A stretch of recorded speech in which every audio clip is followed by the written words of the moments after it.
고고학자분들도 계시고 유럽 전문이시잖아요. 근데 갑자기 생각난 게 유럽은 남의 무덤을 많이 파기는 했는데 많이 팠죠 유럽은 진짜.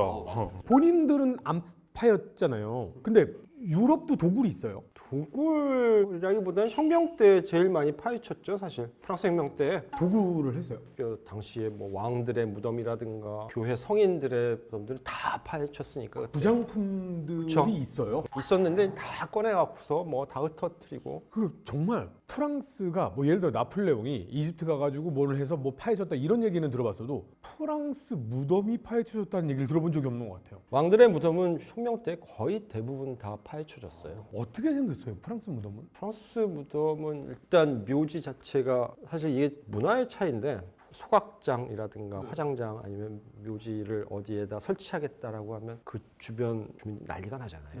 근데 사실 프랑스 같은 경우는 다른 나라도 그럴 텐데 유럽에 거의 묘지가 사람 사는데 근처에 있어요. 그냥 동네. 네, 그다음에 특히 오래된 도시나 마을에 가면 마을 구조가 대부분 비슷해요. 가운데에 성당, 시청, 그다음에 성당 옆에 묘지. 왜냐하면 성당 옆에 묻히는 게 기독교인들한테는 안전하다. 사후에. 근데 묻히다 보면 더 이상 묻을 수가 없잖아요. 보통 이제 납골당을 만들기도 하고, 근데 자연스럽게 사실 없어지는 것 같아요. 일부는 또 없어지고. 계속 있는 게 아니라. 그렇죠. 예. 심지어 저는 영국에 있을 때 제가 이제 머물던 저희 집 방에서 한 15m 공동묘지가 있었어요. 근데 미국 영화 같은 거 보면 공동묘지에서 이제 손 나오고 이렇게 좀 막 이런 막 공포 영화 있잖아요. 그러면 유럽인들은 그것에 대한 공포가 없어요. 잘 없는 것 같아요. 이게 우리나라는 내가 보기 전설의 고향 때문에 서양 미국에서 그 무덤 뚫고 나오는 거는 좀비 영화 등장하고 나서부터이지 사실 그 전까지는 무덤이라는 것이 그렇게 험한 곳, 무서운 곳이라고 하는 인식은 없는 것 같아요. 우린 다 무덤이 이렇게 봉으로 돼 있잖아요. 그게 무서워서 그럴 거예요. 제 생각에는. 그러면 프랑스 왕들의 무덤도 이렇게 안 생겼어요? 보통 왕이 죽으면 왕의 장례 절차는 대단히 복잡해서 프랑스의 왕은 일단 죽지 않는다라고 이야기를 하거든요.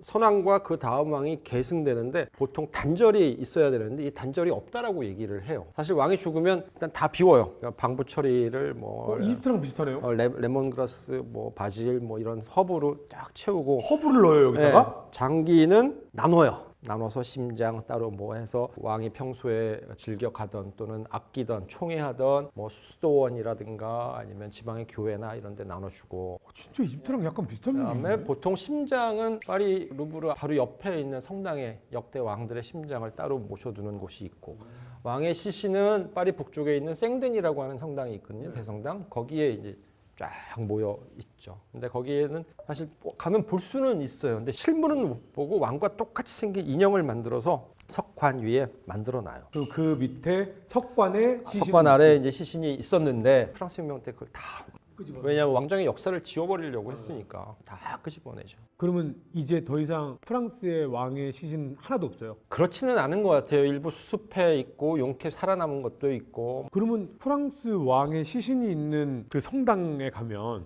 레몬그라스 허브 향 같은 게 나요? 아니 왜 여기다 아니 채워놨다고? 근데 그런 거는 저기 예컨대 그 사마르칸트에 있는 아미르 티무르라고 하는 유명한 군주의 무덤을 실제로 열었는데 여는 순간 이상 얕던 향내가 막 피어오르면서 뭉게뭉게 연기가 피어올라서 귀신 같은 게 보였다. 근데 그 말이 맞는 말인 게 귀신은 아니지만요. 제가 뇌장을 빼는 건 다 공통인 게 금방 부패해 버리거든요. 근데 아미르가 원정 중에 죽어요. 그렇기 때문에 뜨거운 데서 올라니까는 엄청나게 많은 약초를 다 때려 넣은 거죠. 그러니까 그쯤 되니까 여는 순간에 막 냄새가 났다 했는데 아마 혁명 때도 아마 때려 부수다 보면 아마 그런 게 좀 나오긴 했을 텐데. 근데 유럽인들은 그 죽음의 이런 거에 대해서 예를 들면 성당에 제대가 있잖아요. 제대를 그냥 만드는 게 아닙니다. 제대는 항상 성인과 관계된 유해가 꼭 들어가야 돼요. 그러니까 죽음과 굉장히 밀접한 관계가 있죠. 저 처음 들어봤어요.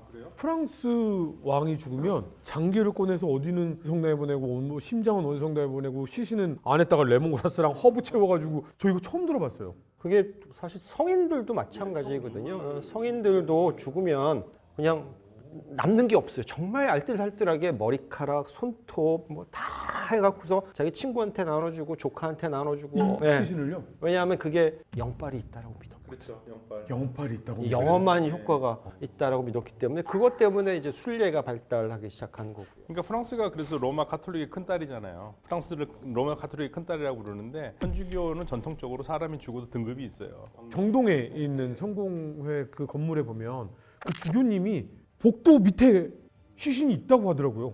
그 얘기 듣고 못 걸어 다니겠더라고요. 이 밑에 있다고요. 근데 유럽 가시면은 그 대성당이나 일반 뭐 큰 교회들 가시면은 전부 다 그 밑이 다 무덤이에요. 바닥면이 다. 그러니까 원래 유럽은 이런 식으로 교회를 이게 짓는군요. 뭐냐면 이제 교리 때문에 그런데 죽고 나면 사후 세계의 존재들을 만나잖아요. 네. 내가 착하게 살면 천사가 나를 데리고 천국으로 갈 거고 나쁘게 살았으면 악마가 나를 끌고 지옥으로 데려갈 텐데 사실 어떻게 될지를 모르니까 이제 죽고 나서 사탄을 만나면 무섭잖아.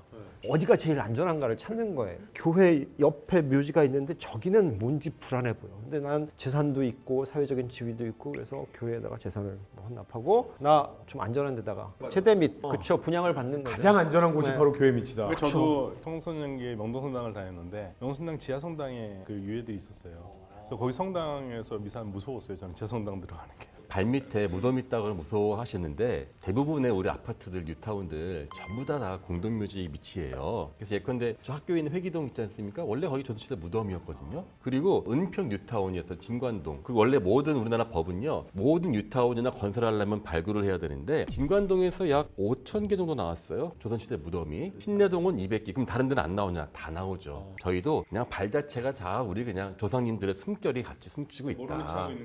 그래도 지금도 그래서 항상 건설 들어가기 전에 굿은 항상 합니다.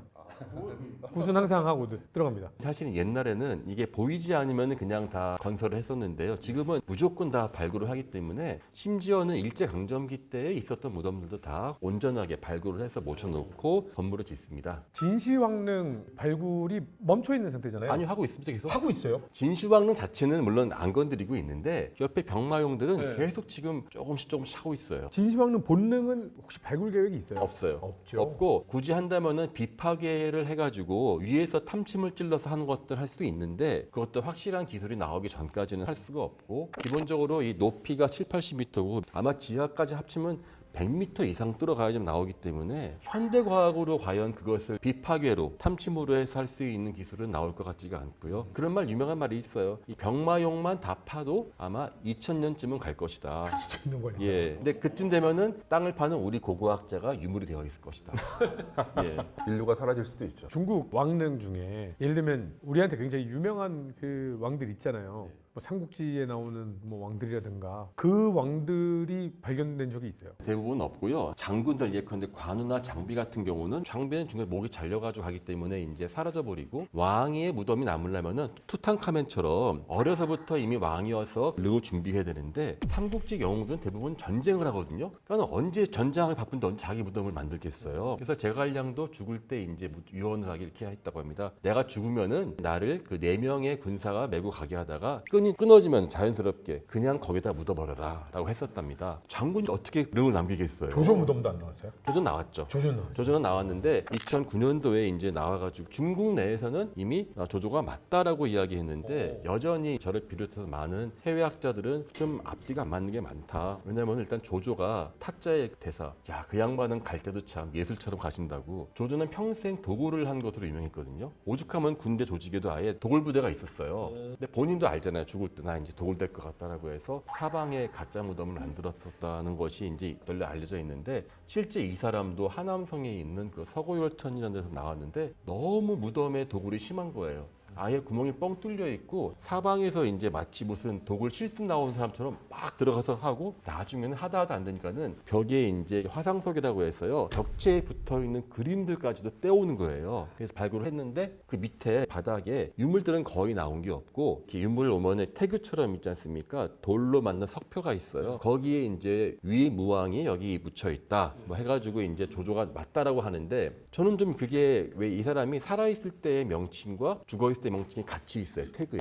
그렇기도 하고 유물도 없이 태그만 수십 개 깔려 있다는 거는 어쩌면은 그 도굴꾼들의 눈을 홀리기 위해서 넣은 걸 수도 있고 한데 어쨌거나 현재로서는 그것이 조조가 맞다라고만 되어 있죠.